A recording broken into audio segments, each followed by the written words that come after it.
सासू माँ की नई सहेली। प्रिया किचन में चाय बना रही होती है और सुमन ड्राइंग रूम में बैठकर मजे से टीवी देख रही होती है। तभी दरवाजे की घंटी बजती है। प्रिया, जरा देखना तो कौन आया है। देखती हूँ मम्मी जी। प्रिया दरवाजा खोलती है तो सामने पड़ोस वाली विमला आंटी खड़ी होती है। नमस्ते आंटी जी, कैसी हैं आप? मैं तो बिल्कुल ठीक हूँ बेटा, पर तेरी सास को क्या हुआ है? आजकल कहीं दिखती ही नहीं है। जब देखो तब टीवी के आगे जमी रहती है। अंदर तो आइए आंटी। अरे ओ दीपक की अम्मा, कहाँ हो? अरे विमला, आओ आओ, क्या बात है, बड़े दिन बाद याद आई तुम्हें मेरी। मैं तो हमेशा ही तुम्हें याद करती हूँ, पर तुम ही गायब रहती हो और आजकल तो बाहर भी नहीं आती जाती। तबीयत तो ठीक है ना तुम्हारी? अरे तबीयत को क्या होना है, इस उम्र में तो कुछ ना कुछ लगा ही रहता है। मेरी छोड़ो, तुम ये बताओ कि क्या चल रहा है गली मोहल्ले में। तुम गली मोहल्ले की छोड़ो, चल तो तुम्हारे पड़ोस में रहा है। तुम्हारी नई सहेली आई है। मेरी कौन सी नई सहेली? मैं तो यहाँ बस तुमसे बातचीत कर लेती हूँ या फिर बाजू वाली शर्मा की बहू से दो चार बातें कर लेती हूँ। इसीलिए तो कहा कि तेरी नई सहेली आई है। अब कोई पड़ोस में आया है तो बात तो होनी ही है। कम से कम इसी बहाने हमारा भी एक ग्रुप बन जाएगा। फिर सब मिलकर अपनी बहुओं की शिकायतें किया करेंगे। दोनों हंसने लगते हैं। तभी प्रिया चाय लेकर आती है और सामने टेबल पर रख देती है। दोनों चाय पीती हैं और बातें करते हैं। चलो मैं चलती हूँ, अब कल मिलते हैं। राम राम। अगले दिन प्रिया किचन में कुछ काम कर रही होती है और सुमन आराम से सोफे पर बैठकर मटर छिल रही होती है। तभी डोरबेल बजती है। प्रिया दरवाजा खोलती है तो सामने उनकी नई पड़ोसन खड़ी होती है। जी, आप कौन? मैंने पहचाना नहीं। नमस्ते बेटा, मैं शारदा, आपके बगल वाले घर में अभी 2-4 दिन पहले ही शिफ्ट हुए हैं। ओह अच्छा अच्छा अच्छा, नमस्ते आंटी, अंदर आइए ना आप। देखिए तो मम्मी जी, आज कौन आया है। इतना कहकर प्रिया किचन में चाय बनाने चली जाती है। नई पड़ोसन को घर पे देखकर सुमन थोड़ा हैरान हो जाती है। नमस्ते बहन जी, मैं शारदा, आपकी नई पड़ोसन। अच्छा अच्छा, आप हैं हमारी नई पड़ोसन। आइए आइए, और बताइए कैसी हैं आप? जी बिल्कुल ठीक हूँ। वो दरअसल घर पर छोटी सी पूजा रखवाई थी, बस उसी का प्रसाद देने चली आई।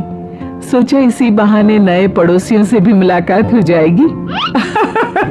ये तो बहुत अच्छा सोचा आपने। सुमन प्रिया को आवाज लगाती है। अरे ओ बहू, जरा चाय पानी का तो आके पूछ लो।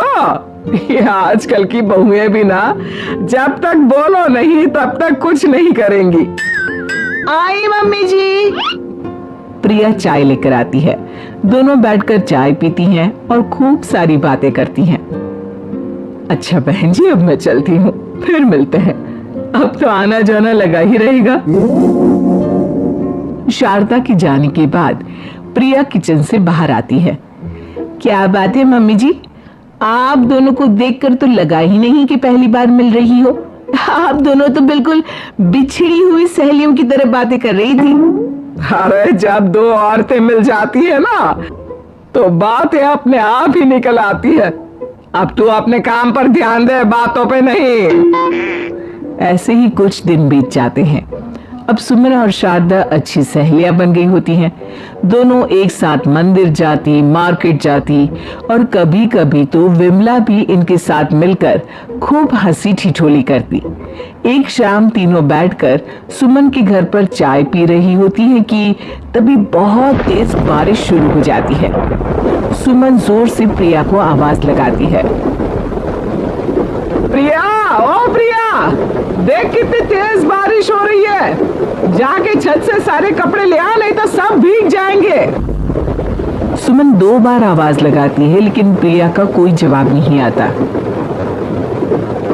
शायद प्रिया कुछ काम कर रही है, इसलिए कुछ जवाब नहीं दे रही। अरे काहे काका, आराम फरमा रही होगी महारानी। तभी प्रिया बीमार हालत में अपने कमरे से बाहर निकलती है। हाँ मम्मी जी, क्या हुआ? मेरी तबीयत थोड़ी ठीक नहीं है ना, इसलिए आग लग गई। अरे सारे कपड़े भीग गए और तुझे सोने से फुर्सत नहीं है। सबके सामने सुमन के मुंह से ऐसी बातें सुनकर प्रिया उदास हो जाती है और छत से कपड़े उतारने चली जाती है। सुमन, ये क्या बात हुई? प्रिया ने बताया ना कि उसकी तबीयत ठीक नहीं, इसलिए उसकी आंख लग गई। तुम भी ना खामखा उसे सबके सामने सुना दिया।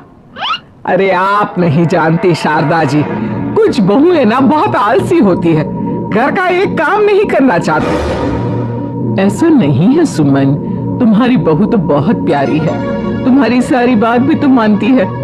हाँ सुमन, तुम प्रिया के बारे में ऐसा क्यों सोचती हो? मेरी भी दो बहुएं हैं, लेकिन मैं उन्हें अपनी बेटियों की तरह रखती हूँ। आखिर वो भी तो किसी की बेटियां ही है ना। और अगर तुम ऐसा ही व्यवहार करोगी तो एक दिन प्रिया भी तुम्हारे साथ ऐसा ही बर्ताव करेगी। शारदा और विमला की बातें सुनकर सुमन की तो बोलती बंद हो जाती है। वहीं प्रिया भी बाहर से सारी बातें सुन रही होती है। अरे मैं कोई उसकी दुश्मन थोड़ी ना हूँ, मैं भी उसकी माँ हूँ, लेकिन कभी कभी सास बनना पड़ता है, नहीं तो बहुएं हाथ से निकल जाती है।